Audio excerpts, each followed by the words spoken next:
Report! Yes, I'm here. Who won? Oh, I won. Yeah, he decked out. Nah, bro, you did not win. I lost. You decked out. I won. No, you just didn't lose. Judge, help me out here. Did you hit him to 6 damage? No, but he decked out. Did you hit him to 6 damage? No, but he decked out. Did you hit him to 6 damage? No, so you did not win. You just didn't lose. What the hell's the difference? Funny you should ask. Everybody wants to win. Who doesn't? But sometimes in games, you'll see some crazy comebacks. Such as in Vanguard, your opponent starts off the game at 5 damage and manages to crawl back and equalize the damage and then eventually take it. Maybe in Pokemon, someone gets a quick 3 prize head start, but the opponent managed to steal the game as well. Even in fighting games, when your opponent is 1 hit away, you start playing more cautiously, since you only need that 1 tap to win the set and you don't want to take any unnecessary risks for fear of losing this free game. But you find yourself caught in 3 combo chains and then the game slipped out of your finger.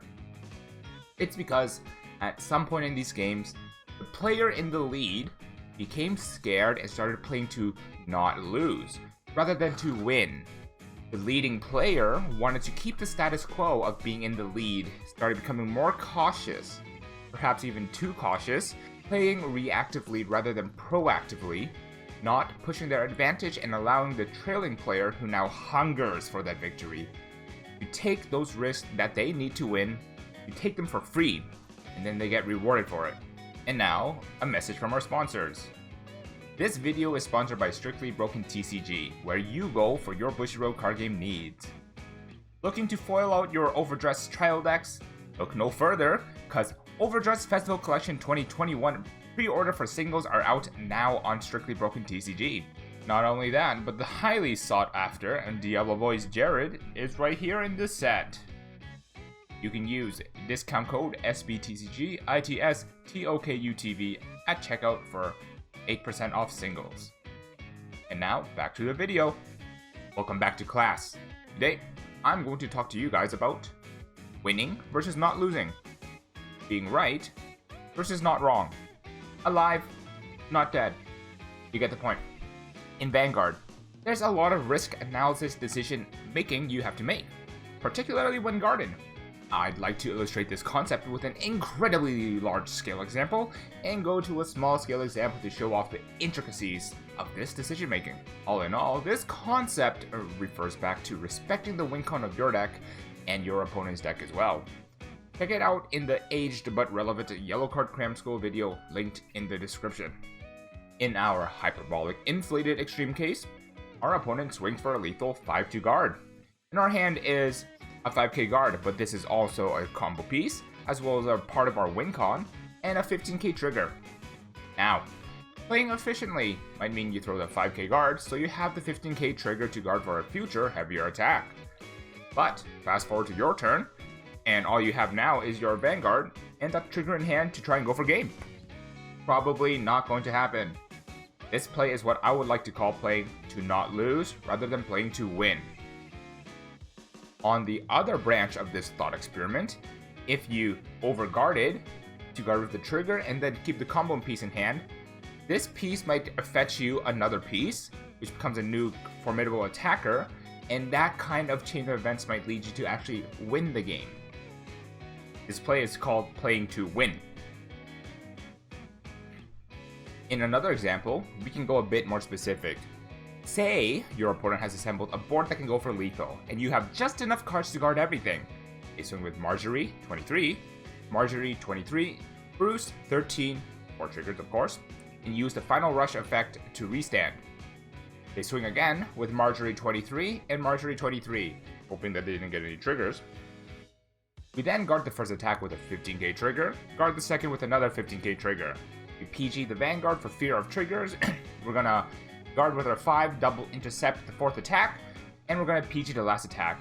Let's imagine we are broke and we don't have the ditchless PGs. We managed to survive their onslaught, but now we have no hand, no rears, no money, no girls. Just the Vanguard. What's our top deck out here? Literally nothing we can top deck can swing the game in our favor to the point that we can secure a win. If this wasn't our last turn, it's most likely that our next turn, since we won't be able to provide enough pressure on our turn to give a good crackback until the opponent swings back into us again and then take the game inevitably. Once again, this is an example of playing to not lose rather than to win. To expand on this example then, what would be the play to win? If you could see into the future and see that at the end of attacks, you'd end up with no hand and no rear guards, wait, you can. All information in Vanguard is pretty much public, so you can mathematically figure out how much guard you need. You can take the time to know that you need this card for the first Marjorie, this for the second Marjorie, you're going to do this for Bruce, you're going to do that for that Marjorie, and this one for that Marjorie. You would realize at the end of it all, barring triggers and such, because of your 2 PGs, you would end up with no hand regardless. So, in this situation, if you know that even if you were to guard everything, and you were able to guard everything, you wouldn't be able to win on the swing back because you don't have any plays that can provide enough tempo swing to try and knock your opponent out of momentum, you'd end up losing. The winning play here is to take the 6 damage. In this situation, you play on the possibility of a 6 damage heal. Not only would this save you about 2 cards in hand by not having to guard the first attack, or the second attack, but that extra 10k defensive would make 2nd, 3rd, 4th, and 5th attacks easier to guard, and thus this would save you even more cards in hand, thus more combo pieces, make a stronger crackback on your turn.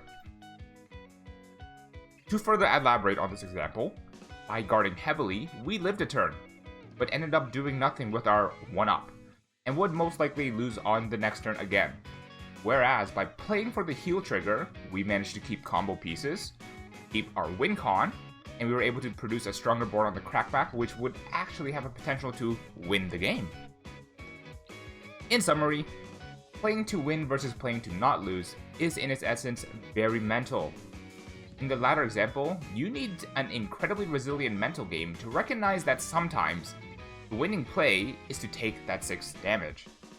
And in micro examples like the former, just knowing what your deck needs to win rather than what you need to not lose is a good way to describe this concept. As always, in Vanguard, the majority of information you need to make well-informed decisions is public. Take some time to figure out how much you need to guard for the turn. Is it even worth to throw down 8 cards in your hand if you're going to roll over and die on the turn after? Play for the heal trigger. And as usual, these are hyper-specific examples and won't always come up in your game, but the concept will. Keep your mind open to other venues of play that can lead to your win, and as you do this more, instead of losing, you just won't win instead. Thanks for tuning into this segment of YellowCard Cram School. Stay connected with us by subscribing, following us on Twitter, and the Twitch stream in the description down below, and as always, I'll catch you guys in the next class.